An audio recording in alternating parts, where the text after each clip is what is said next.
Bonjour. Premièrement, je vous laisserai le soin de vous présenter et de nous préciser en quoi consiste la formation des sages-femmes au Québec.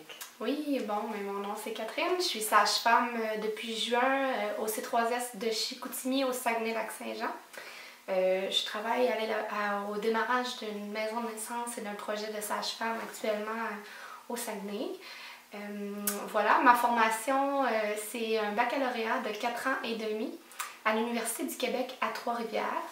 Le baccalauréat consiste en 3 sessions sur le campus de l'université où on fait des cours anatomie, embryologie, biochimie, etc. Là, tous les cours du cursus de la santé. Et le restant du temps, on est en stage. 5 stages en maison de naissance d'une durée de 14 semaines chacun, un stage de 9 semaines en centre hospitalier et un stage en milieu communautaire également de 9 semaines. Pendant les stages en maison de naissance et en centre hospitalier, on assiste à des accouchements. Les étudiantes vont sortir à la fin de leur formation avec en moyenne 80 à 120 accouchements, tout dépendant où elles ont fait leur stage et l'exposition qu'elles ont eue. Oui. Alors, comme la profession sage-femme est méconnue encore de la population, certains couples se demandent si c'est aussi sécuritaire d'accoucher avec une sage-femme qu'avec un médecin. Oui, au Québec, ça a été démontré par les projets pilotes qui ont commencé en 1994, depuis maintenant 20 ans, que l'accouchement avec une sage-femme pour une grossesse normale à faible risque était autant sécuritaire si elle était suivie avec une sage-femme qu'avec un médecin. Ce qu'il faut savoir, c'est que le champ de pratique de la sage-femme est très bien défini par un règlement. Donc, il y a plusieurs cas de consultation et transfert qui ont un lien là, avec les médecins. Donc, il y a vraiment des règles qui font que certaines grossesses peuvent être suivies avec une sage-femme et d'autres non, qui sortent du champ de pratique, qui ferait qu'à ce moment-là, ce serait moins sécuritaire. Et les sages-femmes ont, en plus de leur baccalauréat, 2 formations qu'elles doivent refaire à tous les 2 ans et 3 ans. Respectivement, c'est la réanimation néonatale avancée et le certificat en formation urgence obstétricale pour gérer les urgences à l'accouchement, autant chez la mère que le bébé. Alors, à travers toute sa pratique, quelle est l'approche des sages-femmes? En quoi consiste essentiellement là, son suivi? Oui, un suivi avec une sage-femme, je vous dirais que à la base, c'est un peu la même chose qu'un suivi médical, c'est-à-dire que médicalement parlant, c'est le même processus. Donc, au début de la grossesse commence à être suivie à 10 semaines. C'est des rendez-vous à chaque mois qui vont tomber aux 2 semaines à partir de 32 semaines et à chaque semaine à partir de 37 semaines. La sage-femme peut prescrire tout ce qui est examen, prise de sang, les échographies, le dépistage de trisomie 21, etc. J'en passe parce que tout ne me vient pas en tête maintenant. La différence, je vous dirais, qui est spécifique au suivi avec une sage-femme, c'est que c'est un suivi en continuité. Donc, une femme qui a un suivi avec une sage-femme va rencontrer dans sa grossesse, son accouchement et son postnatal 2 sages-femmes qui seront toujours les mêmes, qui vont être là pour l'accompagner tout au long de sa grossesse, tout au long de l'accouchement et tout au long du postnatal jusqu'à 6 semaines de grossesse. Parce qu'après la naissance, le suivi continue, on les voit à domicile à jour 1, 3, 5, à 3 semaines et à 6 semaines. L'autre spécificité du suivi avec une sage-femme, c'est que les sages-femmes font beaucoup de garde. Donc, on est disponible par téléphone 24 heures sur 24, 7 jours sur 7, à 2. Donc, à 2 sages-femmes, on se partage la garde pour couvrir l'entièreté du temps où la femme pourrait avoir besoin de sa sage-femme. Ce qui fait que si au cours de la grossesse, entre 2 rendez-vous, elle a besoin d'un conseil, elle appelle sa sage-femme directement sur son téléphone. C'est un intervenant connu qui va être là pour répondre à ses questions et intervenir ou aller à domicile gérer des petites problématiques et faire le lien aussi avec les médecins si on a besoin d'avoir une consultation ou un transfert à un médecin. Donc c'est très personnalisé comme suivi et c'est continu. Je pense que c'est la grosse spécificité là, du service de sage-femme. D'accord. Alors, si un couple est suivi avec une sage-femme et accouche à l'hôpital, s'il y a des complications ou des besoins d'anesthésie, est-ce que le couple peut avoir accès quand même à tous les services qui sont disponibles à l'hôpital? Oui, si une femme, la façon dont ça se passe actuellement au Québec, quand les couples décident d'accoucher à l'hôpital avec leur sage-femme, ça va être la même façon de pratiquer dans les 3 lieux de naissance. Donc, qu'on soit à domicile, à la maison de naissance ou à l'hôpital, on a le même matériel pour être là à l'accouchement, mais aussi on a les mêmes règlements de transfert et consultation qui restent.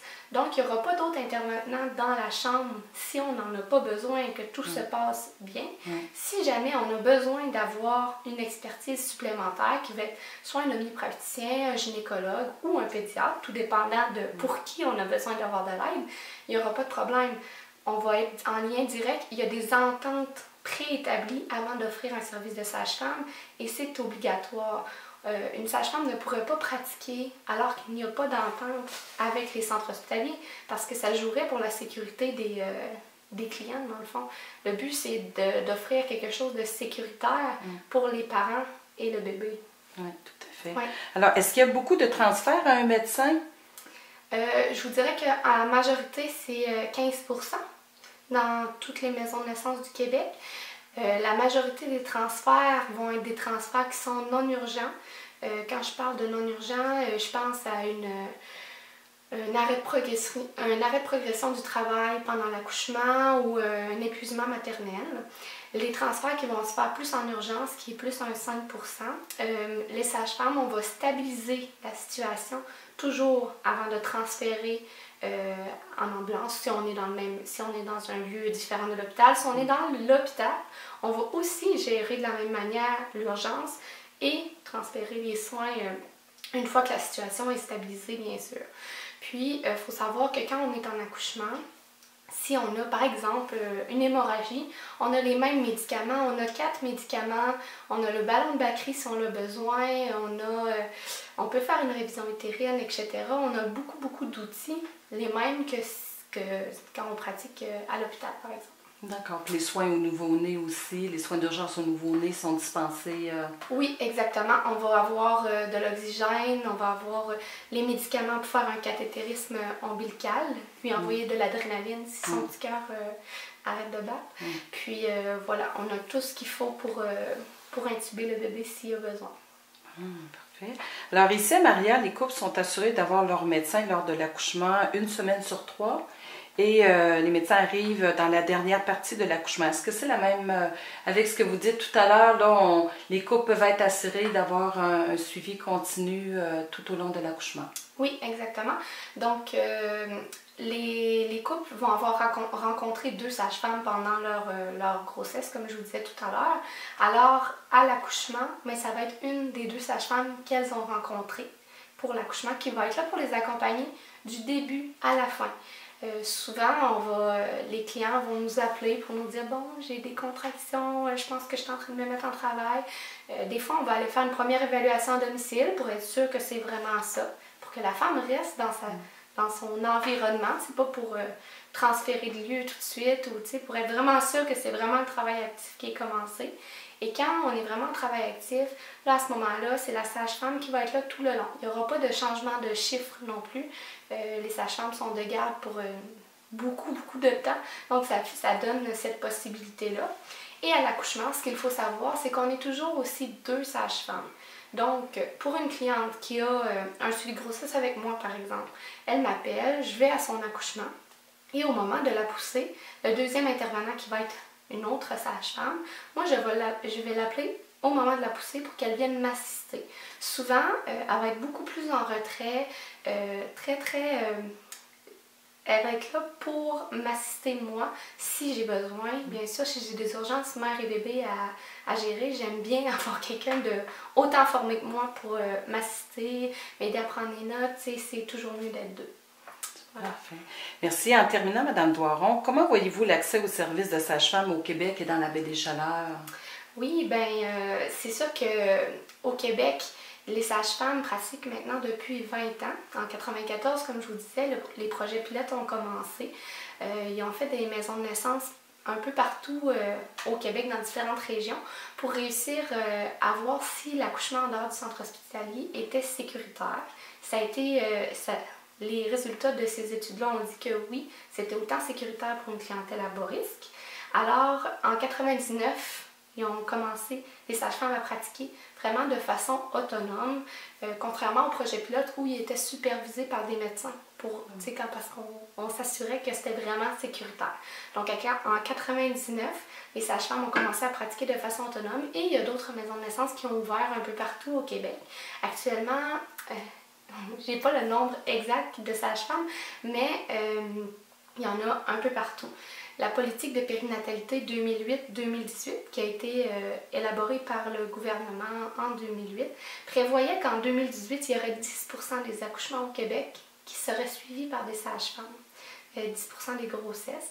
On n'est pas rendu là encore, c'est dommage, mais je crois que comme c'est un service intégré par le gouvernement, qui s'est démontré sécuritaire, je crois que toutes les femmes qui ont le goût de vivre une expérience de grossesse avec une sage-femme devraient y avoir accès, même si on est dans de petites régions comme la Gaspésie, les femmes de l'Abitibi, de la Côte-Nord et toutes ces femmes-là qui viennent aussi de régions éloignées, qui sont vraiment loin de chez nous, devraient aussi y avoir accès.